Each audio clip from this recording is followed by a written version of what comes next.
नमस्कार विद्यार्थी मित्रांनो, मी अभय पवार तुमच्या सगळ्यांचं स्वागत करतोय आपल्या सेशनमध्ये। आज आपण जो चॅप्टर आपला चालू आहे त्याबद्दल थोडंसं बोलूया। आता जो आपला चॅप्टर कुठला चालू आहे बरं, reproduction in plants lower and higher, एक शब्द राहतो सारखा। चॅप्टरचं नाव आता आपल्याला पाठ झालं असेल even reproduction in lower and higher plants. आता या चॅप्टरमध्ये आतापर्यंत आपण जे काही काही बघितलंय लोअर अँड हायर प्लांट्स, या चॅप्टरमध्ये आतापर्यंत जे काही काही पॉईंट आपण डिस्कस केलेत ते फक्त एकदा जरासं रिवाइज करूया। मी पॉईंट कुठले कुठले सांगितलेले ते सगळ्यात सुरुवातीला आपण जेव्हा स्टार्ट केलं तर रिप्रोडक्शन म्हणजे काय बेसिक बघितलं, रिप्रोडक्शन काय असतं, टाइप्स बघितले। त्यानंतर जो महत्त्वाचा जो पार्ट होता स्ट्रक्चर ऑफ टिपिकल फ्लॉवर, जो आपण 9वी 10वी पासून करतोय ते थोडंसं आता आपण काय बघतोय इन डिटेल बघतोय। त्याच्याच रिलेटेड एक क्वेश्चन विचारतो मी, सिनकार्पस आणि त्यानंतर ॲपोकार्पस गायनोशियम काय असतात, सिनकार्पस त्यानंतर दुसरा शब्द काय वापरला मी ॲपोकार्पस। मल्टीकार्पिलरी मोनोकार्पिलरी थोडंसं सोपं आहे, पण सिनकार्पस आणि ॲपोकार्पस हा जरासा इम्पॉर्टंट एमसीक्यूचा क्वेश्चन आहे। पण त्यातल्या त्यात मेजर कुठला विचारतात, सिनकार्पस। दोन्हीचे पण आन्सर द्या व्यवस्थित, दोन्हीचं मिनिंग काय मी एका लेक्चरमध्ये सांगितलंय। आता जे आपलं टोटल काही 4-5 लेक्चर झाले आहेत त्या लेक्चरमध्ये आपण स्ट्रक्चर बघितलं टिपिकल फ्लॉवरचं। त्यानंतर जो आपण पॉईंट बघितला तो कुठला होता तर मेगास्पोरोजेनेसिस।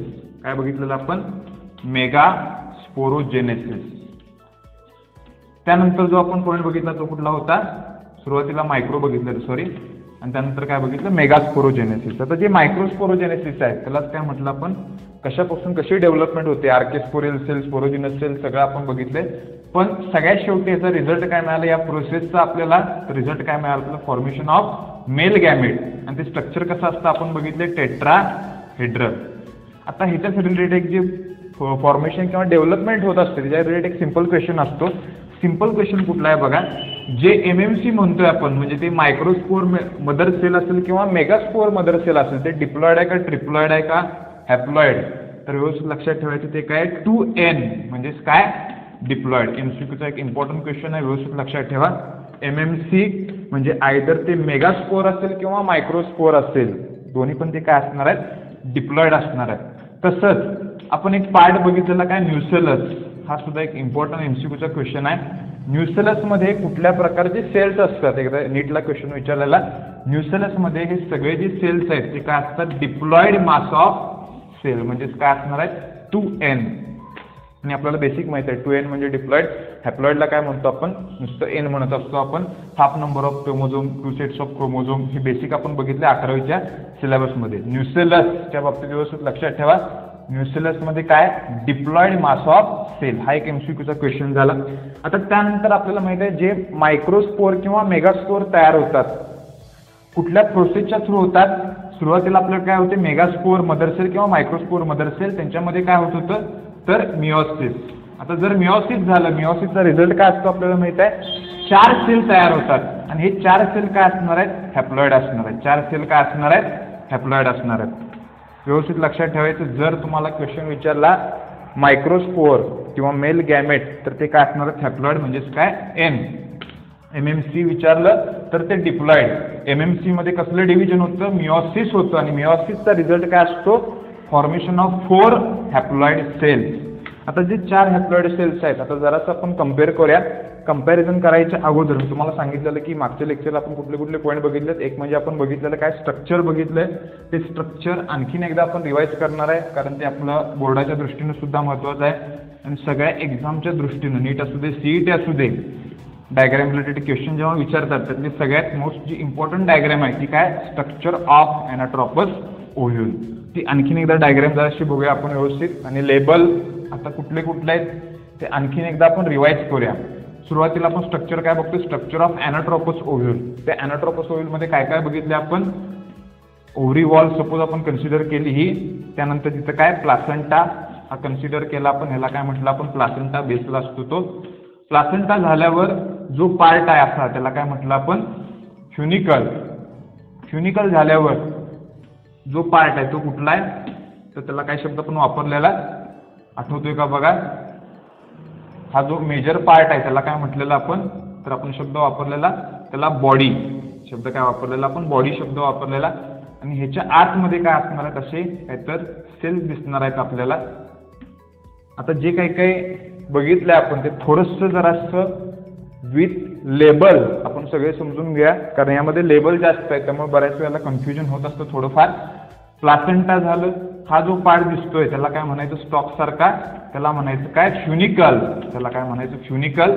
फ्युनिकल झाल्यावर पॉइंट ऑफ अटॅचमेंट जो स्टॉक आहे तो बॉडीला, त्या पॉइंटला काय म्हणायचं तर हायलम.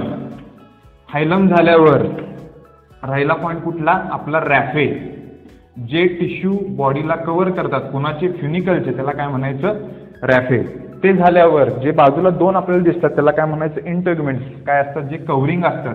आता इथे चलाजा कुठलं आणि मायक्रोपाईल कुठलं, तर हा जो बेस आहे त्याला काय म्हणायचं चलाजा किंवा कॅलाजा. त्यानंतर त्याच्या ऑपोजिट जे ओपनिंग आहे त्याला काय म्हणायचं मायक्रोपाईल. आणि दोन्ही पण जराशे महत्वाचे आहेत. जेव्हा आपण बघणार आहे डेव्हलपमेंट ऑफ एम्ब्रिओ तेव्हा आपल्याला हे जरा चलाजल आणि मायक्रोपाईल थोडेसे गरजेचे आहेत, कारण जेव्हा कधी पण आपण डायग्राम बघत असतो कधी कधी मायक्रोपाईल वर घेतात चलाजा खाली घेतात, त्यामुळे ते जरा व्यवस्थित समजून घ्या. एखाद्या तो ओव्ह्यूल कुठला पण असू दे त्याचा जो बेसचा पार्ट आहे त्याला काय म्हणायचं चलाजा, त्याच्या ऑपोजिट जो ओपनिंगचा जो पार्ट असतो त्याला काय म्हणायचं मायक्रोपाईल. आता कुठले कुठले लेबल राहिले बघा यामध्ये. एक म्हणजे हे जे बाजूला दोन काय दिसतात आपल्याला इंटेग्युमेंट्स, आउटर आणि काय इनर इंटेग्युमेंट्स, हा एक पार्ट झाला. त्यानंतर आत जो दिसतो आपल्याला डिप्लॉइड मास ऑफ सेल, आतला कुठला part diploid mass of cell, त्याला काय म्हटलेलं आपण आणि त्याचं प्रोव्हाइड काय करायचं काम आहे nutrition. Diploid mass of cell त्याला काय म्हटलेलं आपण न्यूसेलस, त्याला शब्द काय वापरलेला आपण न्यूसेलस. म्हणजे सगळे लेबल आता माझ्यामध्ये तुम्हाला सगळ्यांना समजले असतील. आता थोडंसं आपण प्रत्येक ह्याचं इन डिटेल बघूया. आणि इथं मी काय सांगितलेलं जे मायक्रोपाईल एंडचा कुठला तर एखादा डिप्लॉइड सेल आहे न्यूसेलस मधला, तो काय होतो ॲज अ मायक्रोस्पोर का मेगास्पोर, तर मेगास्पोर मदर सेल. आणि ह्याची आपण काय बघितलेली फर्दर डेव्हलपमेंट. आता आजच्या लेक्चरला मी जरासं तुम्हाला इन डिटेल थोडासा एक पॉईंट आहे. हे जे स्ट्रक्चर आपण बघत असतो त्याला शब्द काय वापरतो आपण ॲनाट्रॉपस ओव्ह्यूल. आता हे झालं ॲनाट्रॉपस. आणि कशाचं कॅरेक्टरिस्टिक फीचर आहे एमसीक्यूचा क्वेश्चन इम्पॉर्टंट आहे बघा एन्जिओस्पर्म. तर आपल्याला काय माहित पाहिजे जिम्नोस्पर्म मध्ये सुद्धा. आणि मागचं जे लेक्चर आहे त्या लेक्चरमध्ये मी तुम्हाला सांगितलेलं आठवतंय का बघा जर असं. ह्याच्या ऑपोजिट काय तर असं त्याला एक अपराईट आणि दुसरा एक शब्द आहे ऑर्थोट्रॉपस. म्हणजे त्यामध्ये काय असतं असं काय ते स्ट्रक्चर दिसतं आपल्याला. हे इंटेग्युमेंट्स आणि इकडे काय झालं फ्युनिकल, इकडे झालं चलाजा आणि इकडे काय झालं मायक्रोपाईल. आणि हे कशाचं कॅरेक्टरिस्टिक फीचर आहे तर जिम्नोस्पर्मचं. कशाचं कॅरेक्टरिस्टिक फीचर आहे जिम्नोस्पर्मचं. आणि हे जे दिसून येत आहे त्याला अपराईट किंवा कधी कधी एमसीक्यू मध्ये क्वेश्चन विचारतात त्याला ऑर्थोट्रॉपस, ऑर्थोट्रॉपस ओव्ह्यूल. आणि कशाचं कॅरेक्टरिस्टिक फीचर झालं जिम्नोस्पर्मचं. आणि ह्याच्या रिलेटेड जे टाइप्स ऑफ ओव्ह्यूल आहे जरी आपल्या सिलेबसमध्ये इन डिटेल जरी मेन्शन केला नसला तर नेटला त्याच्यावर एमसीक्यूचे क्वेश्चन पडत असतात. त्यामुळं मेजर आपण लक्षात ठेवायचं ॲनाट्रॉपस, पण त्याच्याबरोबरचे आपल्याला दुसरे पण टाइप्स माहीत पाहिजे. आता काय बघितलं आपण ऑर्थोट्रॉपस.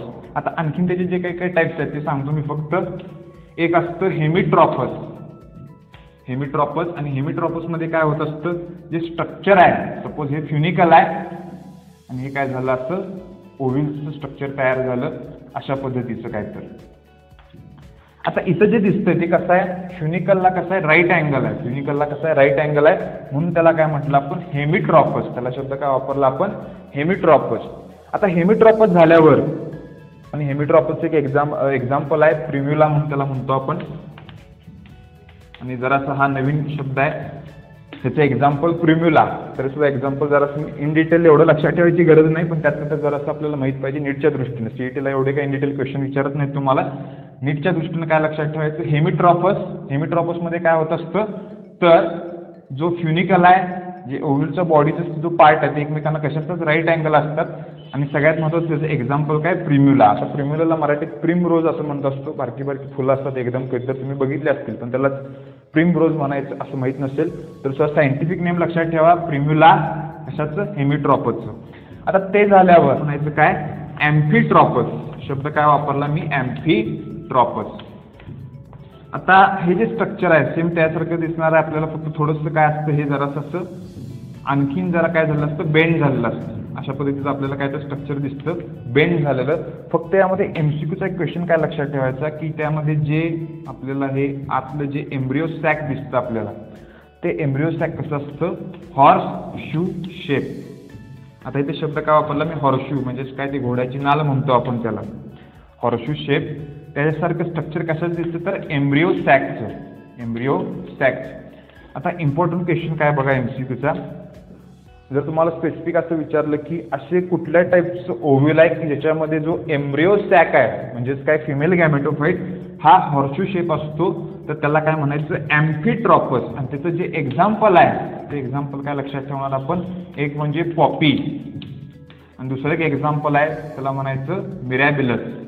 आणि मिरॅबिलस कुठे गेलं आहे आपल्याला आठवते का बघा. मिरॅबिलस जलपा. तर आपण जेव्हा चॅप्टर बघितलेला जेनेटिक बेसिस ऑफ इनहेरिटन्स त्या चॅप्टरमध्ये आपण बघितलेलं बघा आठवत असेल तुम्हाला मिरॅबिलस जलपा वेगवेगळ्या प्रकारचे आपण एक्झाम्पल्स बघितलेले डॉमिनन्स कोडॉमिनन्स म्हणजे सगळं तुमच्या लक्षात असेल व्यवस्थित. आता इथं काय बघा ॲम्फिट्रॉपस इथे झाले 90 डिग्री ते आणखी थोडंसं काय झालं बेंड झालं आणि त्याला काय तिथं सगळ्यात महत्त्वाचा MCQचा क्वेश्चन काय लक्षात ठेवायचा embryo sac the shape horseshoe shape आहे. एक्झाम्पल मिरॅबिलस जरासं MCQला लक्षात ठेवा बाकी एवढे इम्पॉर्टंट नाही आहेत. आता ते झाल्यावर किती झाले बघा ॲनाट्रॉपस झालं ऑर्थोट्रॉपस झालं ॲम्फिट्रॉपस झालं हेमिट्रॉपस झालं आणि प्रत्येकाचे एक्झाम्पल थोडेसे व्यवस्थित लक्षात ठेवा. आता राहिलेले जे दोन आहेत ते एकाचं नाव आहे कॅम्पायलोट्रॉपस. एकाचं नाव काय आहे कॅम्पायलोट्रॉपस. उच्चार मी काय करतोय बघा कॅम्पायलोट्रॉपस. म्हणजे कॅम्पायलोट्रॉपस आहे त्यामध्ये काय असतं तर तो त्याला आणखीन एक शब्द अँग्युलर म्हणून शब्द वापरतात. जसं मगाशी आपण स्ट्रक्चर बघितलेलं कशाचं ॲम्फिट्रॉपस सेम स्ट्रक्चर असतं फक्त इथं एम्ब्रिओ सॅक काय हॉर्सशू शेप नसतो सेम असतो जसा बाकीच्या सगळ्या कशामध्ये ओव्ह्यूल्समध्ये तिथं हॉर्सशू शेप नसतो. आणि ह्याला आणखीन एक शब्द काय अँग्युलर ओव्ह्यूल अँग्युलर टाईप म्हणूया आपण त्याला. आता इथं एक्झाम्पल जरासं महत्त्वाचं आहे. एक्झाम्पल एकदा विचारलंय लेग्युमिनस प्लांट म्हणजे जे द्विदल धान्य आहेत द्विदल वनस्पती आहेत हे सगळे म्हणजे डाळी वगैरे हे सगळ्या कशामध्ये येणार तर लेग्युमिनस प्लांटमध्ये येणार. नावं काय लक्षात ठेवायची कॅम्पायलोट्रॉपस एक्झाम्पल लेग्युमिनस आणि त्याला आणखीन काय म्हणतो आपण अँग्युलर टाईप व्यवस्थित लक्षात ठेवा. आता ते झाल्यावर सगळ्यात जो लास्ट टाईप आहे त्याचं काय नाव आहे बघा सर्सिनोट्रॉपस. त्याचं नाव काय आहे सर्सिनोट्रॉपस. आता जरासा शब्द नवीन आहे आपल्याला सर्सिनोट्रॉपस. जे सर्सिनोट्रॉपस आहे त्यामध्ये काय झालेलं असतं बघा हा जो फ्युनिकलचा पार्ट आहे तो असं कम्प्लीट 360 डिग्री काय होतो असा बेंड झालेला असतो. 360 डिग्री बेंड होऊन काय करत असतो तो असा स्ट्रक्चर तयार करत असतो. कशाचं तर ओव्ह्यूल्स. आता इथं जे दिसतंय आपल्याला त्याला काय म्हणायचं सर्सिनोट्रॉपस. शब्द काय वापरला मी सर्सिनोट्रॉपस. आता हे जे सर्सिनोट्रॉपस आहे ते महत्त्वाचं आहे आपल्यासाठी. त्याच्या रिलेटेड एक एक्झाम्पल एकदा पडलेलं आहे त्याचं नाव आहे ऑपुन्शिया. आणि ऑपुन्शिया आपल्याला माहिती आहे आपण मॉर्फोलॉजीमध्ये बघितलंय जेव्हा आपण काय बघत होतो त्याची मॉडिफिकेशन्स बघत होतो. त्या मॉडिफिकेशन्समध्ये आपण बघितलंय स्टेम आणि लीफ मॉडिफिकेशन. जर तुम्हाला आठवत असेल तर ऑपुन्शिया म्हणजे काय तर निवडुंग म्हणतो आपण त्याला. आता जे काही टाईप्स बघितले सगळे टाईप्स तसे बघावे तर इम्पॉर्टंट आहेत पण ॲज अ कंपॅरिझन म्हणून जर तुम्हाला क्वेश्चन पडला मेजर आपल्याला ॲनाट्रॉपसच विचारतात बाकीची कुठली डायग्रॅम तुम्ही लक्षात ठेवायची नाही त्याचे फक्त एक्झाम्पल लक्षात ठेवा. हे फक्त मी समजण्यासाठी सांगतोय काय आहे ते. ॲनाट्रॉपस कॅरेक्टरिस्टिक फीचर ऑफ अँजिओस्पर्म. जिम्नोस्पर्मचं काय आहे ॲनाट्रॉपसच्या विरुद्ध अपराईट किंवा ऑर्थोट्रॉपस व्यवस्थित लक्षात ठेवा. आता हे सगळे पॉईंट झाल्यावर माझ्यामध्ये आता सगळ्यांना जे स्ट्रक्चर ऑफ ॲनाट्रॉपस ओव्ह्यूल आहे ते व्यवस्थित समजलं असेल. आणि हे बाकीचे जे एक्स्ट्रा पॉईंट्स आहेत ते नीटच्या दृष्टीनं महत्त्वाचे आहेत. CETला एवढे इन डिटेल विचारत नाहीत पण ज्यांना नीट वगैरे क्वालिफाय करायचे एक्झाम त्यांच्यासाठी हे थोडेसे जरासे महत्त्वाचे क्वेश्चन्स आहेत व्यवस्थित नोट डाऊन करून घ्या. आता हे सगळं झालं स्ट्रक्चर आपण समजलं काय आहे ते. त्यानंतर आपण डेव्हलपमेंट सुद्धा समजली काय आहे ती. म्हणजे आपण काय काय बघितलंय बघा. डेव्हलपमेंट झाली कशाची मायक्रोस्पोरोजेनेसिस म्हणजेच काय मेल गॅमेटोफाइटची. मेगास्पोरोजेनेसिस म्हणजेच काय फिमेल गॅमेटोफाइटची. आता ह्याच्या पुढचा जो आपण पार्ट बघणार आहे तो कुठला आहे थोडंसं जरासं आपण पहिला कंपॅरिझन करूया काय आहे ते. आता कंपॅरिझनमध्ये काय बघा मायक्रोस्पोरोजेनेसिस आणि मेगास्पोरोजेनेसिस. आता दोन्हीमध्ये काय काय इम्पॉर्टंट जो डिफरन्स आहे तो व्यवस्थित पहिला समजून घ्या. जेव्हा आपण मायक्रोस्पोरोजेनेसिस बघत होतो त्यामध्ये काय होतं, डेव्हलपमेंट कशापासून होते, मायक्रोस्पोर मदर सेल पासून. आणि इथं सुद्धा काय, मायक्रोस्पोर मदर सेल का मेगास्पोर, तर मेगास्पोर मदर सेल. आता यातला इम्पॉर्टंट क्वेश्चन काय आहे बघा, दोन्हीमध्ये पण काय होतं, मिओसिस होतं, दोन्ही पण काय असतात, डिप्लॉइड असतात. पण ह्याच्या रिलेटेड जो इम्पॉर्टंट एमसीक्यूचा क्वेश्चन आहे तो जर असं आपण बघूया व्यवस्थित. मायक्रोस्पोरोजेनेसिस मध्ये जी अरेंजमेंट होते ती कशी होते, तर मेजर काय होते, टेट्राहेड्रल. बरेच टाईप आपण बघितलं, डेक्युसेट, टेट्राहेड्रल, एफ टाईप किंवा लिनियर सुद्धा, पण मेजर काय होत असतं, टेट्राहेड्रल. आणि इकडे जी अरेंजमेंट होते त्या हॅप्लॉइड सेलची ती कशी होते, लिनियर. त्याला आपण शब्द काय वापरलेला, आपण लिनियर टेट्राहेड्रल. म्हणजे अशा पद्धतीने तुम्हाला स्ट्रक्चर आठवते का बघा, आणि कुठले तरी डिजनरेट होतात असं मी सांगितलेलं. आणि इकडे कसं स्ट्रक्चर आपण बघितलेलं, टेट्राहेड्रल असं काय ते स्ट्रक्चर बघितलेलं, आठवते का बघा. अशा पद्धतीनं आपण कशाचं, तर टेट्राहेड्रलचं स्ट्रक्चर बघितलेलं. आणि ह्याच्या पाठीमागे एक काय असणार आहे, चौथा काय असणार आहे, सेल प्रेझेंट असणार आहे, पोलन ग्रेन्स. मायक्रोस्पोर पासून परत पुढे काय तयार होणार, पोलन ग्रेन्स. एमसीक्यूला व्यवस्थित लक्षात ठेवा, जे अरेंजमेंट आहे टेट्राहेड्रल आणि इकडे काय असते, लिनियर. आणि सगळ्यात महत्त्वाचा एमसीक्यूचा इम्पॉर्टंट क्वेश्चन, जे चारी पण हॅप्लॉइड मायक्रोस्पोर्स आहेत त्याला पोलन ग्रेन म्हणतो आपण, ते काय असतात, फंक्शनल असतात. ते काय असतात, फंक्शनल. आणि यामध्ये फक्त काय असतो, ओनली वन फंक्शनल. म्हणजे जरी दोन्हीमध्ये मिओसिस झालं, दोन्हीमध्ये पण 4 हॅप्लॉइड सेल तयार झाले, तर पोलन ग्रेन मध्ये ना हे इम्पॉर्टंट काय, ज्याच्या रिलेटेड जेव्हा आपण क्वेश्चन बघणार आहे तेव्हा आपल्याला जरासं व्यवस्थित समजेल काय आहे ते. मायक्रोस्पोरोजेनेसिस इम्पॉर्टंट एमसीक्यूचा क्वेश्चन. आणि बऱ्याच वेळेला विद्यार्थी ते कन्फ्यूज होत असतात, दोन्हीमध्ये पण प्रोसेस सेम आहेत, मिओसिस होतं, हॅप्लॉइड सेल तयार होतात, पण इथं चारी पण काय आहेत, फंक्शनल आहेत. चारी पण जे मायक्रोस्पोर तयार झालेत हॅप्लॉइड ते आपल्या कामाचे आहेत. आणि इथं काय होत असतं, तर हे जे 3 आहेत ते काय होत असतात, डिजनरेट होत असतात. काय होत असतात, डिजनरेट होत असतात. आता इथं जरासं समजून घ्यायचं, इन डिटेल जर बघायला गेलो तर ते पॉईंट थोडेसे वेगळे आहेत, पण आपल्याला अभ्यासापुरतं सिलेबसपुरतं जे महत्त्वाचं ते सांगतो, व्यवस्थित जर लक्ष द्या. एक असतो चलाजा एंड, एक असतो त्याच्या ऑपोजिट काय, मायक्रोपाईल. इकडे चलाजा, इकडे काय, मायक्रोपाईल. मेगास्पोर मदर सेल पासून काय झाले, डेव्हलपमेंट झाली, लिनियर टेट्राहेड झाले. आपण काय बघितलं, त्यातले 3 काय होतात, डिजनरेट होतात. आता जे मायक्रोपाईल रिजनचे आहेत, म्हणजे हा फर्स्ट, सेकंड आणि थर्ड, मायक्रोपाईल रिजनचे 3 काय होतात, डिजनरेट होतात. आणि राहायला कुठला, फक्त एक चलाजल एंडचा. एमसीक्यूचा क्वेश्चन व्यवस्थित लक्षात ठेवा. जर तसं बघायला गेलं तर इन डिटेल जर आपण याचा पुढे अभ्यास केला, ते मे बी चलाजल असतील, ते स्पेसिस वाईज डिफरंट असतात. पण आपल्या सिलेबसमध्ये काय लिहिलंय, 3 जे मायक्रोपाईल रिजनचे आहेत ते 3 सेल काय होतात, डिजनरेट होतात. एक जो फंक्शनल राहतोय तो कुठल्या एंडचा आहे, तर चलाजल एंडचा. एमसीक्यूचा क्वेश्चन व्यवस्थित लक्षात ठेवा. आणि आणखीन एक महत्त्वाचं मी काय सांगितलंय, आणि हे एकदम इम्पॉर्टंट आहे कारण ह्याच्या रिलेटेड आपल्याला क्वेश्चन पडत असतात आणि दरवर्षी पडत असतात, त्यामुळे हे जरा व्यवस्थित लक्षात ठेवा. मायक्रोस्पोरोजेनेसिस प्रोसेस, मिओसिस होते, 4 फंक्शनल सेल तयार होतात, मायक्रोस्पोर तयार होतात. मेगास्पोरोजेनेसिस इथं सुद्धा मिओसिस होतं आणि 4 मधले 3 डिजनरेट होतात. कुठल्या एंडचे, मायक्रोपाईल. चलाजल एंडचा एकच काय राहतो, फंक्शनल राहतो. त्यामुळे मिओसिस जरी झालं तरी एकच सेल हे मेगास्पोरोजेनेसिस मध्ये काय आहे, तर फंक्शनल आहे. त्यामुळे हे व्यवस्थित जरासं डिफरन्स माहीत पाहिजे. एमसीक्यूचे क्वेश्चन इम्पॉर्टंट कुठले आहेत ते मी सांगितले आहेत आणि ते लेक्चरलाच आपण डिस्कस करूया. आणि लेक्चर चालू असताना तुम्ही ते व्यवस्थित नोट डाऊन करून घेत असाल अशी मला अपेक्षा आहे. नाहीतर काही काही जण नुसतं फक्त दाखवायला आपल्या पालकांना पुढे मोबाईल घेऊन बसणारे असे सुद्धा काही काही विद्यार्थी आहेत. आता इथं मी जे एमसीक्यूचे क्वेश्चन सांगितले आहेत ते व्यवस्थित लक्षात ठेवा. स्ट्रक्चर आता माझ्या मते सगळ्यांना व्यवस्थित समजलं असेल. एनाट्रोपस ओव्ह्यूलचं त्याच्या रिलेटेड सगळे एमसीक्यूचे क्वेश्चन झालेत. आता फक्त जरा असं बेसिक मी फंक्शन सांगतोय. आपल्याला इम्पॉर्टंट फक्त काय आत्तापुरतं लक्षात ठेवायचं काय, मायक्रोपाईलचं फंक्शन. जर तुम्हाला स्पेसिफिक असं विचारलं, जेव्हा ओव्ह्यूल असतं, जेव्हा हे जे स्ट्रक्चर आहे त्याला काय म्हटलं आपण, ओव्ह्यूल, त्यामध्ये मायक्रोपाईलचं काय फंक्शन आहे, जेव्हा ते ओव्ह्यूल आहे म्हणजे जी ओपनिंग आहे, इंटेग्युमेंट्सने जी जागा सोडलेली आहे त्याला काय म्हटलं आपण, मायक्रोपाईल. त्याचं फंक्शन ओव्ह्यूलच्या स्टेजमध्ये काय आहे, तर काय, entry of pollen tube. Entry of pollen tube हा जरासा इम्पॉर्टंट आहे, व्यवस्थित लक्ष द्या. आणि जर तुम्हाला क्वेश्चन असा विचारला मायक्रोपाईलचं सीडमध्ये काय फंक्शन आहे, मायक्रोपाईलचं काय सीड, कारण आपल्याला माहित आहे ओव्ह्यूलचं फर्टिलायझेशन झाल्यावर त्याचं काय तयार होणार आहे, सीड तयार होणार आहे.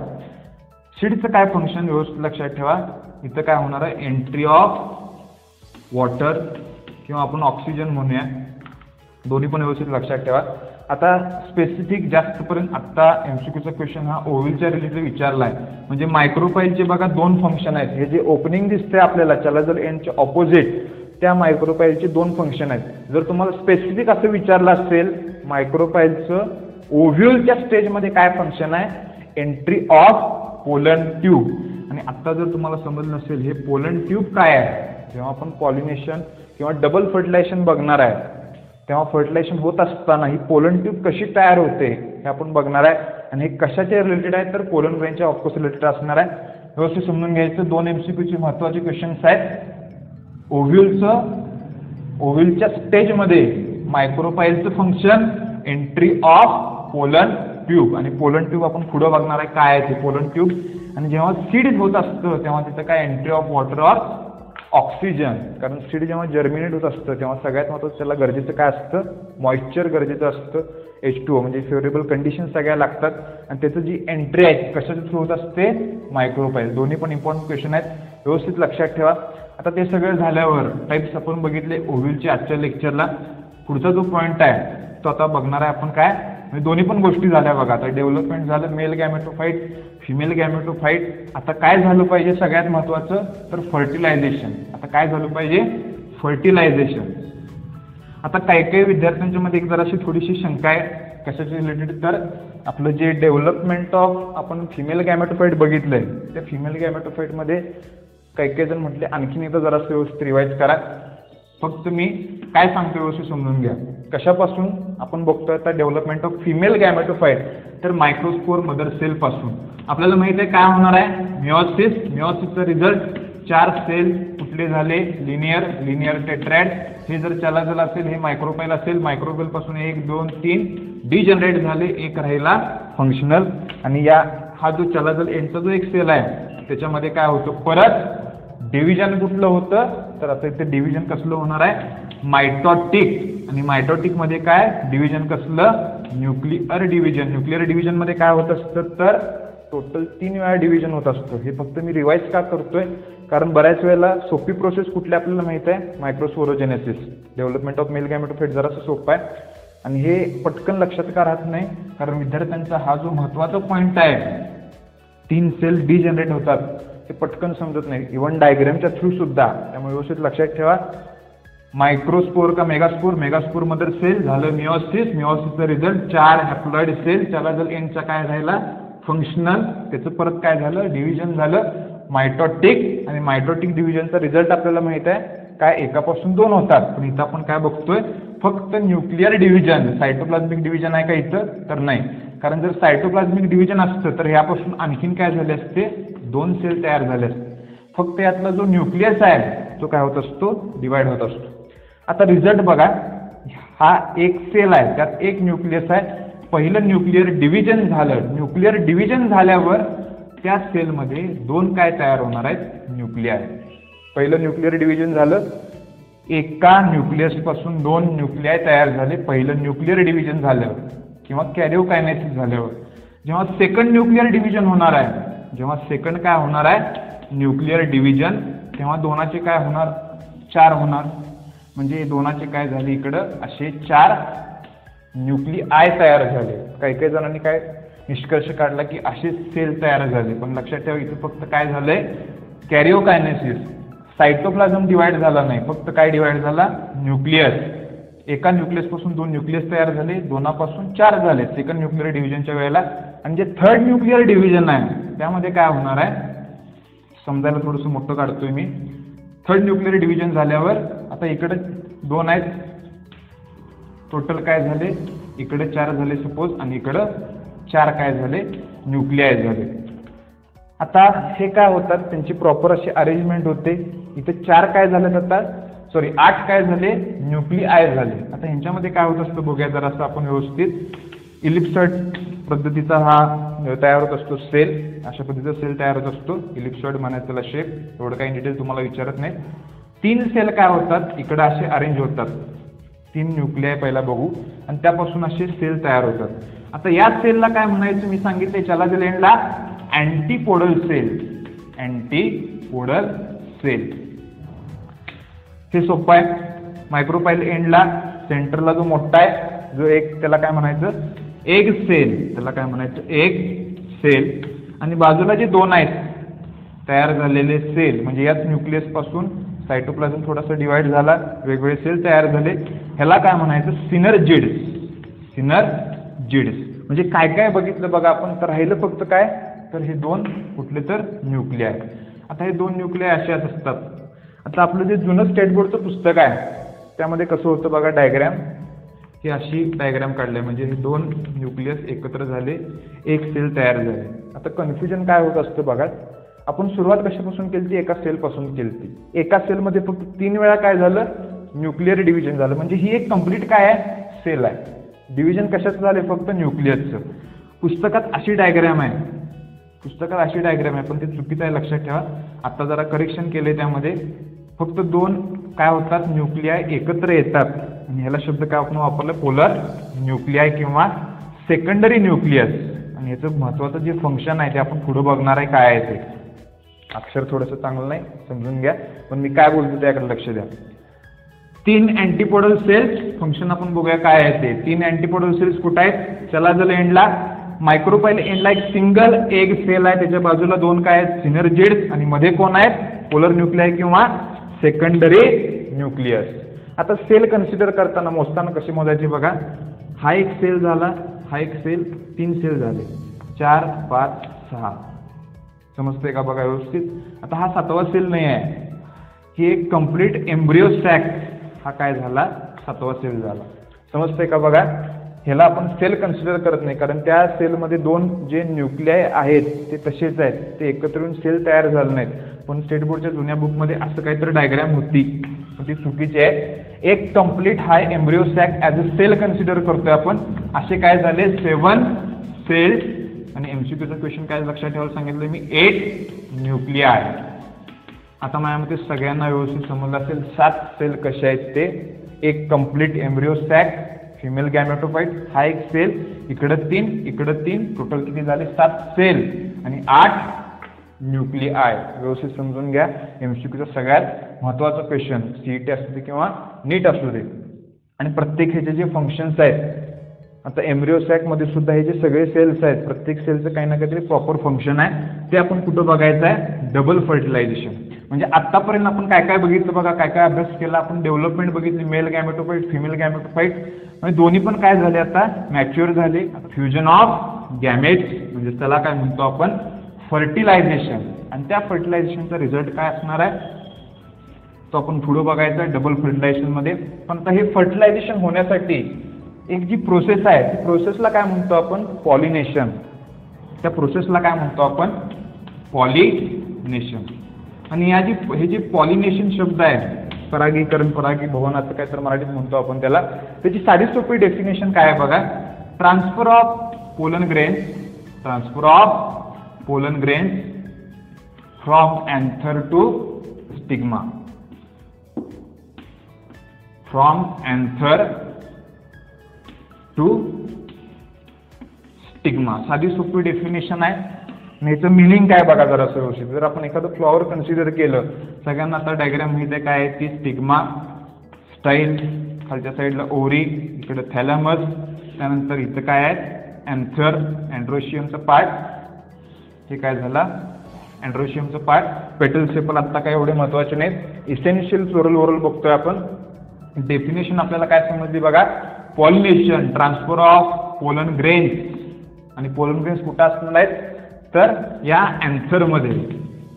या अँथरमधले पोलन ग्रेन्स जेव्हा ट्रान्सफर होतील कशावर, स्टिग्मावर, तर त्या प्रोसेसला काय म्हणायचं पॉलिनेशन. आता हे जे ट्रान्सफर आहे पॉलिनेशन, पॉलिनेशनचे टाईप्स असतात. तसं बघायला गेलं तर मेजर जे 2 टाईप्स आहेत ते असतात. एक म्हणजे सेल्फ पॉलिनेशन आणि सेकंड काय असतं तर क्रॉस पॉलिनेशन. सेल्फ आणि क्रॉस पॉलिनेशन. आता दोन्हीचं मिनिंग आपण समजून घ्या काय आहे ते. पॉलिनेशनची डेफिनेशन एकदम सोपे आहे, transfer of pollen grains from anther to stigma. आता त्याचे टाइप्स कुठले कुठले आहेत बघूया आपण. कशाचे टाइप्स? तर पॉलिनेशनचे टाइप्स. आणि पॉलिनेशन का गरजेचं आहे? तर ट्रान्सफर झालं पाहिजे. का झालं पाहिजे? तर जो पुढचा जो इव्हेंट आहे मेल आणि फिमेल गॅमेट मॅच्युअर झाल्यावर तो कुठला आहे? फर्टिलायझेशन. आणि ते फर्टिलायझेशन होण्यासाठी काय झालं पाहिजे? पॉलिनेशन. त्या पॉलिनेशनचे दोन टाइप्स आहेत, ते कुठले आहेत बघूया आपण. सेल्फ आणि सेकंड काय आहे? तर त्याला म्हणायचं काय? Cross pollination. आता त्याचं मिनिंग समजून घ्या आपण. आणि त्याला आणखीन एक जे शब्द आहेत ते सेल्फ क्रॉस आपलं पटकन लक्षात राहते, पण महत्वाचा एक शब्द आहे ऑटोगॅमी. आणि त्याच्यामध्ये आणखीन एक जो टाईप असतो त्याला म्हणायचं काय? गायटोनोगॅमी. आणि ऑटो म्हणजे माहिती आपल्याला सेल्फ, गायटेनो जरासा नवीन शब्द आहे. आणि जे क्रॉस पॉलिनेशन आहे तो जरासा महत्वाचा लक्षात ठेवा, त्याला म्हणायचं झिनोगॅमी. झिनोगॅमी किंवा ॲलोगॅमी. झिनोगॅमी किंवा आणखीन एक शब्द काय? ॲलोगॅमी. आता हे दोन्ही जे टाइप्स आहेत सेल्फ आणि क्रॉस पॉलिनेशन जरासे व्यवस्थित आपण समजून घेऊया. सेल्फ पॉलिनेशन म्हणजे काय आणि क्रॉस पॉलिनेशन म्हणजे काय? पहिला सेल्फ म्हणजे काय? साधं सोपं मिनिंग, सेम प्लांट असेल, काय असेल? सेम प्लांट असेल तर त्याला म्हणणार सेल्फ. जर डिफरंट प्लांट असेल तर त्याला काय म्हणणार आपण? Cross pollination. आता याची डेफिनेशन आपण काय करू शकतोय बघा. पॉलिनेशनची डेफिनेशन आपल्याला काय माहित आहे? Transfer of pollen grain from anther to stigma of the same plant. त्याला म्हटलं आपण काय? Self pollination. Transfer of pollen grain from anther to stigma of different plants, त्याला काय म्हणायचं? Cross pollination. माझ्या ते सगळ्यांना डेफिनेशन व्यवस्थित समजलंय का बघा. पहिला आपण काय समजून घेतलं की पॉलिनेशन काय? पॉलिनेशन म्हणजे काय? जे पोलन ग्रेन्स आहेत अँथरवरचे स्टिग्मावर जातात, वेगवेगळे कारक घटक असतात, पॉलिनेटर्स असतात, कोण कोण असतात आपण पुढे बघणार आहे. किंवा पॉलिनेटिंग एजंट म्हणायचं त्याला शब्द वापरतो आपण. पॉलिनेशन दोन type, self and cross pollination. सेल्फचे आणि परत आपण सब टाईप बघत असतो, पण पुस्तकात काय केलं आपल्या आणि इव्हन NCERT मध्ये सुद्धा पहिला type autogamy, second type geitonogamy, third type काय? क्रॉस पॉलिनेशन किंवा झिनोगॅमी किंवा ॲलोगॅमी. त्यामुळे पहिला मिनिंग समजून घ्यायचं सेल्फ आणि क्रॉसचं काय आहे ते. सेल्फचं मिनिंग काय लक्षात ठेवणार आपण? एकच झाड आहे, त्या झाडावरची फुलांमध्ये काय झालं? पॉलिनेशन झालं. दोन वेगवेगळी जर झाडं असतील, डिफरंट प्लांट असतील तर त्याला काय म्हटलं आपण? Cross pollination. आता जरासं आपण इन डिटेल बघूया हे ऑटोगॅमी काय आणि गायटोनोगॅमी काय. ऑटोगॅमी म्हणजे काय? त्यामध्ये सेम प्लांट आहे दोन्हीमध्ये पण आता इथं काय आहे? Same flower. Same flower. आता काही काही शब्द रिपीट होतील, प्रत्येकाचं मिनिंग वेगळं आहे बघा. जेव्हा मी सेल्फ पॉलिनेशन वापरलं त्याचं मिनिंग काय? Same plant.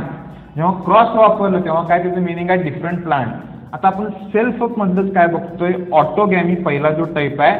आता इथं सेम फ्लॉवर पण आहे आणि सेम प्लांट पण आहे. आता सेम फ्लॉवर म्हणजे काय बघा. जर सपोज आपण मगाशी कन्सिडर केलं तर काय? एक फ्लॉवर आहे, हा त्याचा अँथरचा पार्ट, हा काय झाला? स्टिग्माचा पार्ट. आणि हे एकच फ्लॉवर आहे लक्षात ठेवा. हे काय झालं? एकच काय झालं? फ्लॉवर झालं. जर एकाच फ्लॉवरवरच्या अँथरमधून पोलन ग्रेन्स त्याच फ्लॉवरवरच्या स्टिग्मावर जर ट्रान्सफर झाले तर त्या प्रोसेसला काय म्हणणार आपण? ऑटोगॅमी. आता डेफिनेशन याची आपण काय करणार बघा. Transfer of pollen grain from anther to the stigma of same flower of the same plant. ऑटोगॅमीची साधी सोपी डेफिनेशन. दोन्ही महत्त्वाच्या गोष्टी आहेत, सेम फ्लॉवर पण आणि सेम प्लांट पण हे जरा व्यवस्थित लक्षात ठेवा. ऑटोगॅमी म्हणजे काय? एकाच फुलामधले परागकण त्याच फुलावरच्या स्टिग्मावर गेल्यावर जे पॉलिनेशन होतं त्याला काय म्हणायचं? ऑटोगॅमी. आता महत्त्वाचा आणि एक्झामिनरचा सगळ्यात फेवरेट क्वेश्चन गायटोनोगॅमी. आणि गायटोनोगॅमी शब्द जरा कसा आहे बघा, त्यामुळे त्याच्या रिलेटेड बरेच क्वेश्चन विचारत असतात. आता हे गायटोनोगॅमी काय समजून घ्यायचं आपण बघा. ऑटोगॅमी म्हणजे काय? Same flower. आता इथं काय वापरणार आपण? Different flower. आणि इथं सेम प्लांट. Same plant. आता हे जरा समजून घ्या प्रोसेस काय आहे ती. सपोज आपण एक प्लांट कन्सिडर केला, असं काय तर प्लांट आहे. जास्त चांगलं काय झाड काढत बसत नाही मी आता, फक्त समजून घ्या काय आहे ते. त्या झाडावर सपोज आपण कन्सिडर केलं इकडे एक फुलं आहे, असं एवढी मोठी नसतात पण आहेत. आणि इकडे एक काय आहे, दुसऱ्या कलरमध्ये काढतो, फुल आहे. समजण्यासाठी फक्त काढतोय, चांगलं चित्र इथं काढत बसायची गरज नाही. आता जर या फ्लॉवरवरचे अँथर मधून पोलन ग्रेन या फ्लॉवरवरच्या स्टिग्मावर गेले तर त्याला काय म्हणणार आपण, गायटोनोगॅमी. आता इथं काय आहे, डिफरंट फ्लॉवर आहे. अगोदर काय होतं, एकच फुल होतं, त्याच फुलावरचे परागकण त्याच फुलावरच्या स्टिग्मावर जात होते. पण आता इथं काय होते बघा, दोन वेगवेगळे फुलं आहेत. त्या फुलांमधलं इकडच्या फुलातले पोलन ग्रेन्स दुसऱ्या फुलाच्या स्टिग्मावर गेले, पण झाड काय आहे, एकच आहे, म्हणून त्याला काय म्हटलं आपण, गायटोनोगॅमी. आता गायटोनोगॅमी एमसीक्यूला का लक्षात ठेवायचं ते पण जरा व्यवस्थित सांगतोय. तसं बघायला गेलं तर गायटोनोगॅमी सुद्धा क्रॉस पॉलिनेशन आहे. आणि हे जे मी एक स्टेटमेंट सांगतो ते व्यवस्थित जरा समजून घ्या. It is ecologically cross pollination. Geitonogamy is ecologically, आणि स्टेटमेंट लिहून घ्या कुठं तर, ecologically cross pollination but genetically काय आहे, सेल्फ पॉलिनेशन. आता ह्याला तसं का म्हटलंय बघा, क्रॉस का म्हटलंय, कारण डिफरंट फ्लॉवर आहे पण प्लांट एकच आहे, त्यामुळे त्यामध्ये जेनेटिक व्हेरिएशन होणार आहे का, कारण स्पेसिस सेम आहे, सेम प्लांट आहे, त्यामुळे जेनेटिकली सेल्फ पॉलिनेशन आणि इकॉलॉजिकली क्रॉस पॉलिनेशन ते कुठलं असणार आहे तिन्ही मधलं, तर आन्सर काय त्याचं, गायटोनोगॅमी. त्यामुळे गायटोनोगॅमी व्यवस्थित लक्षात ठेवा, एकच झाड आहे, झाडावर दोन फुलं आहेत आणि त्यांच्यामध्ये जर पॉलिनेशन झालं तर त्याला काय म्हटलं आपण, गायटोनोगॅमी.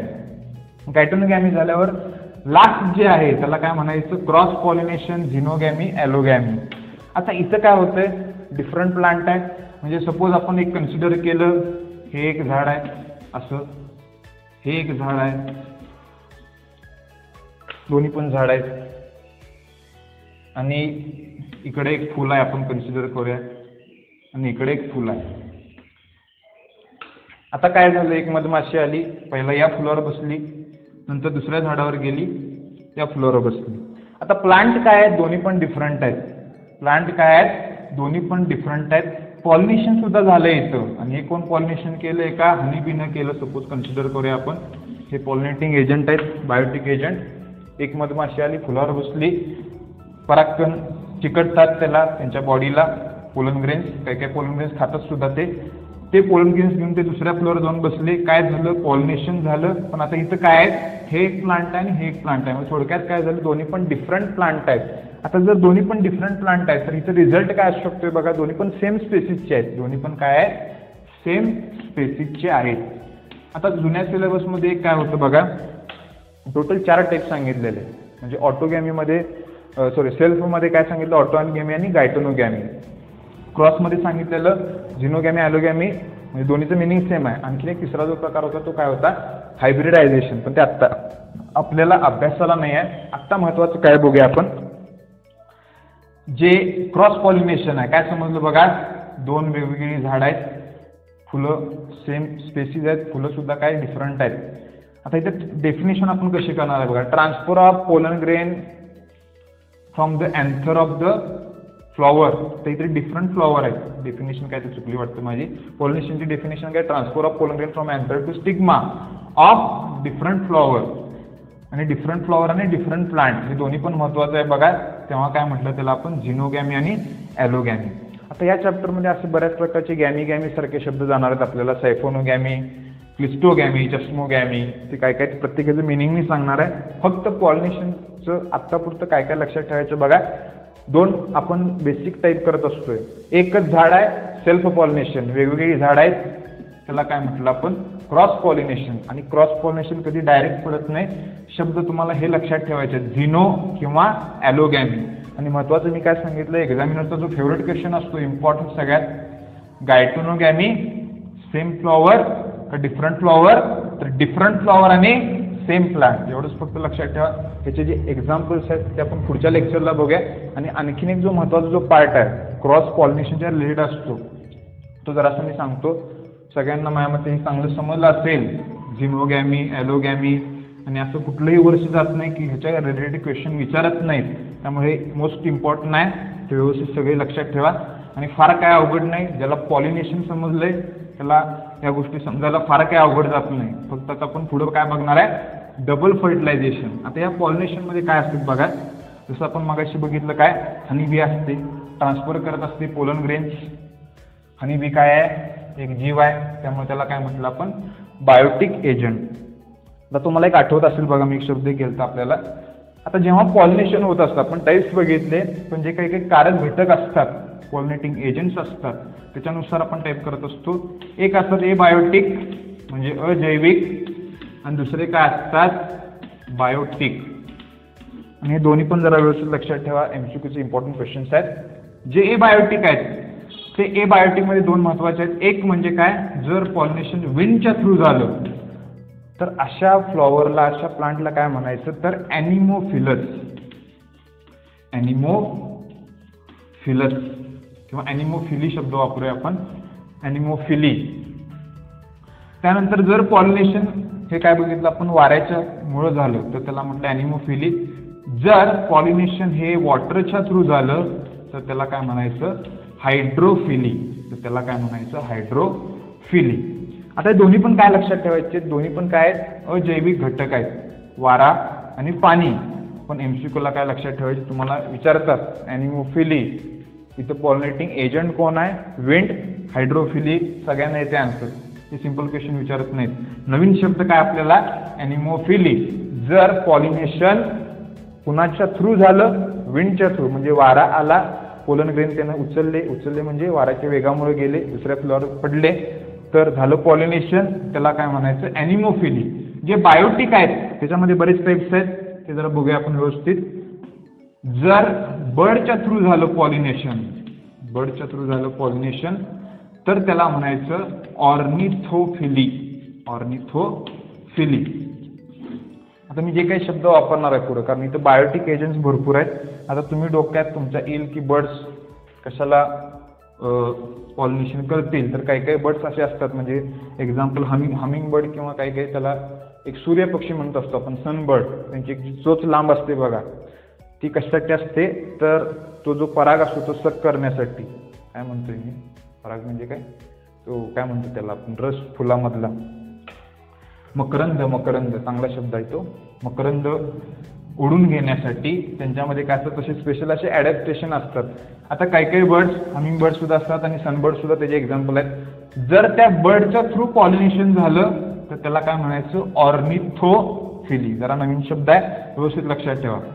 जर पॉलिनेशन हे इन्सेक्टच्या थ्रू झालं, म्हणजे काही काही कीटक असतात, हनीबी असतील किंवा बिटल्स असतील, जर इन्सेक्टच्या थ्रू झालं तर त्याला काय म्हणायचं एंटोमोफिली. आता जे एंटोमोफिली आहे, आणि कन्फ्युजन कशामध्ये होत असतं तर ॲनिमोफिली म्हणजे लक्षात ठेवायचं आहे वारा, आणि एंटोमो शब्द आला तर काय लक्षात ठेवायचं आपण इन्सेक्ट आहेत, ते बिटल्स असतील, हनीबी असतील किंवा कुठले बारके बारके कीटक असतील. एंटोमोफिली झालं, बर्डच्या थ्रू झालं ऑर्निथोफिली. त्यानंतर जर हे पॉलिनेशन बॅट्सच्या थ्रू झालं, आणि बॅट्स म्हणजे वटवाघूळ, बॅट्स म्हणजे काय वटवाघूळ, तर त्याला आणखीन एक जरासा महत्त्वाचा शब्द आहे कायरॅप्टेरोफिली. आता हा जो शब्द आहे एमसीक्यूला व्यवस्थित लक्षात ठेवा, आणि हे जे इकडे जे काही मी सांगतोय ते पटकन समजतीलच असं नाही, सारखं जरा रिवाइज करा. ऑर्निथो बर्ड्स, इन्सेक्ट असेल तर एंटोमोफिली, आणि त्यानंतर जो आहे तो कुठला बॅट्स, वटवाघूळ जर असतील तर त्याला म्हणायचं कायरॅप्टेरोफिली. चिरॅप्टेरो म्हणू नका, कायरॅप्टेरोफिली. प्रोनाउन्सिएशन व्यवस्थित मी काय करतोय बघा. ते झालं, इन्सेक्ट झाले, बर्ड्स झाले, त्यानंतर बॅट्स झाले. त्यानंतर जर ॲनिमल्स असतील तर त्याला म्हणायचं झूफिली. पण आणखीन एक जो महत्त्वाचा आहे बघा, जर अँट्स असतील, काही काही अँट्स असा उच्चार करतात म्हणजे मुंग्या, तर त्यांच्या थ्रू झालं तर त्याला म्हणायचं काय मिर्मिकोफिली. अँटच्या थ्रू झालं तर त्याला म्हणायचं मिर्मिकोफिली. जर पॉलिनेशन हे स्नेलच्या थ्रू झालं, स्नेल म्हणजे आपल्याला माहिती आहे गोगलगाय किंवा स्लग्स असतात, त्याच्या थ्रू झालं तर त्याला म्हणायचं मॅलॅकोफिली. आणि आणखीन एक महत्त्वाचं आहे, कधी गेला असेल तुम्हाला माहित नाही, पण जरा काही काहींच्या डोक्यात एकदम प्रकाश पडेल.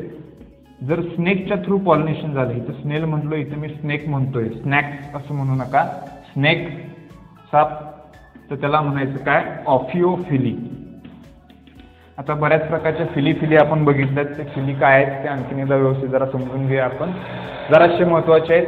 बायोटिक एजंट, हे बायोटिक कारण दोनच आहेत, एअर आणि काय झालं वॉटर. एनिमोफिली, हायड्रोफिली, हे पटकन लक्षात राहतंय. महत्त्वाचा पॉईंट फक्त काय आपल्यासाठी बायोटिक एजंटचा आणखीन एकदा व्यवस्थित रिवाइज करतोय. जर पक्ष्यांनी जर वेगवेगळ्या एक्झाम्पल काढून डिटेल तुम्हाला विचारत नाहीत. जर बर्ड्सनी जर केलं ऑर्निथोफिली, इन्सेक्टनी केलं अँटोमोफिली, एक्झाम्पल काय एवढे महत्त्वाचे नाहीत पण व्यवस्थित लक्षात ठेवा. बॅट्स असतील, एमसीक्यूचा महत्त्वाचा क्वेश्चन आहे, कायरॅप्टेरोफिली, चिरप्टेरो म्हणू नका, कायरॅप्टेरोफिली. जर स्नेक्स असतील ओफिओफिली, आणि हा आपल्या सिलेबसमध्ये नाही पण तसं महत्त्वाचा क्वेश्चन आहे. जर अँट्स असतील मिर्मिकोफिली, स्नेल असतील किंवा स्लग्स असतील तर त्याला काय म्हणायचं, मॅलेकोफिली. आता हे जे सगळे जे पॉईंट्स आहेत व्यवस्थित एकदा रिवाइज करा. आणि हे जे मी आत्ता जे सगळे सांगितले आहेत ते पॉलिनेशनच्या रिलेटेड आहे. कारण CET असू दे किंवा नीट असू दे, पॉलिनेशनच्या रिलेटेड बरेच प्रकारचे काही काही क्वेश्चन तुम्हाला विचारले जातात. त्यामुळे ते जरा व्यवस्थित लक्षात ठेवा. फार काय अवघड नाही. आता आजच्या लेक्चरला आपण काय काय बघितले बघा. आपण बघितले काय टाईप्स बघितले कशाचे, तर ओव्ह्यूलचे टाईप्स बघितले. ऑर्थ्रोट्रॉपस, अॅनाट्रॉपस झाले आपल्याला, पण ते सोडून कुठले कुठले आहेत, कॅम्पायलोट्रॉपस, ॲम्फिट्रॉपस, त्यानंतर कुठलं सर्सिनोट्रॉपस. ते सगळे व्यवस्थित लक्षात ठेवायचे. एक्झाम्पल थोडेसे जरी अवघड जरी वाटत असले तर लक्षात ठेवायचा थोडासा प्रयत्न करा. ते सगळं झाल्यावर टाईप्स ऑफ ओव्ह्यूल आपण बघितलं, जरासं दोन्हीचा डिफरन्स बघितला, मायक्रोस्पोरोजेनेसिस, मेगास्पोरोजेनेसिस. त्यानंतर जो आपण नवीन पॉईंट चालू केला तो कुठला आहे, पॉलिनेशन. पॉलिनेशनमध्ये आपण काय बघितलं, टाईप्स बघितले, सेल्फमध्ये ऑटोगॅमी आणि गायटोनोगॅमी. त्यानंतर तिसरा जो टाईप होता तो कुठला होता, त्याला झिनोगॅमी पण लक्षात ठेवा, ॲलोगॅमी पण लक्षात ठेवा आणि क्रॉस पॉलिनेशन. पण शक्यतो गॅमी जे शब्द आहेत ते जरा व्यवस्थित लक्षात ठेवा कारण त्याच्या रिलेटेड बरेच प्रकारचे क्वेश्चन विचारतात. आता मी एक क्लिस्टोगॅमी, चस्मोगॅमी, हर्कोगॅमी, होमोगॅमी, बरंच जरासं कन्फ्युजन होतंय. त्यामुळे ते मी आज घेणार नाही, पुढच्या लेक्चरला घेणार आहे. व्यवस्थित मी काय सांगितले, पॉलिनेशनची डेफिनेशन एकदम सिंपल आहे. ते झाल्यावर त्याचे 3 टाईप्स असतात ॲक्च्युली, ऑटो, गायटेनो आणि क्रॉस पॉलिनेशन. कुठं सेम फ्लॉवर आहे, कुठं डिफरंट फ्लॉवर आहे, कुठं सेम प्लांट आहे, कुठं डिफरंट प्लांट आहे, हे आपण सगळं व्यवस्थित लक्षात ठेवलंय. आणि आपण त्या पुढचा कुठला पॉईंट बघितलाय, कुठले एबायोटिक एजंट्स आहेत पॉलिनेशन करणारे, कुठले बायोटिक एजंट्स आहेत. तुम्हाला क्वेश्चन बऱ्याच प्रकारचे विचारतात, जास्त करून मेजर काय, बायोटिक. व्यवस्थित एकदा रिवाइज करा. आणि एक सिंपल फक्त 2 क्वेश्चन विचारलेत मी, सिनकार्पस गायनोशियम आणि ॲपोकार्पस गायनोशियम काय आहे ते, आणि त्याचे व्यवस्थित आन्सर देण्याचा थोडेसा प्रयत्न करा. लक्ष द्या, थोडेसे आपल्याला काय घेतले पाहिजेत, एफर्ट्स घेतले पाहिजेत. रोज कंटिन्युअस लेक्चर टाकण्याचा मी प्रयत्न करतो, अपलोड करण्याचा, टाकण्यापेक्षा अपलोड जरा शब्द चांगला आहे. आणि आजच्या पुरतं आपण इथं थांबूया. जे काय सांगितलं पॉईंट व्यवस्थित रिवाइज करा आणि जे क्वेश्चन विचारते क्वेश्चनचे जरासं आन्सर देण्याचा प्रयत्न करा आणि चांगला अभ्यास करा.